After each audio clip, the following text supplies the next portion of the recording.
আচ্ছা আমি বুঝতেছি না, হাইকোর্ট বলছে দ্বিতীয় বিয়ে করতে প্রথম স্ত্রীর পারমিশন লাগবে না। তাহলে যারা 3 নাম্বার বিয়ে করতে চায় তাদের কি হবে? তাদের নিয়ে তো কিছু বলে নাই। আর একটু খোলাসা করে যদি বলি, প্রথম বউ ডিভোর্সের পর চলে গেছে, তার ফোন নাম্বার নাই। দ্বিতীয় বউকেও ডিভোর্স দেয়া হবে,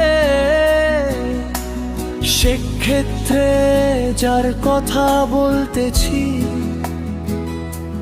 সেই ভদ্রলোকটা যদি 3 নম্বর বিয়ে করে, সেক্ষেত্রে কার পারমিশন লাগবে?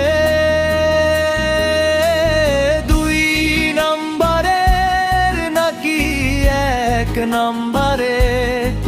আর হ্যাঁ, যে 4 নাম্বার বিয়ে করবে তার কোন বউয়ের পারমিশন লাগবে?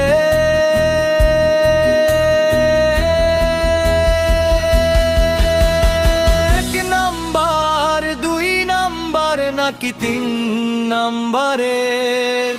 এটা আমার এক দূর সম্পর্কের ভাইয়ের জন্য, আমি জাস্ট যার জন্য জিজ্ঞাস করছি।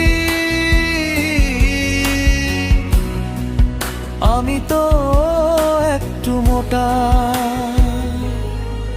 তাই বুদ্ধিটা একটু কম।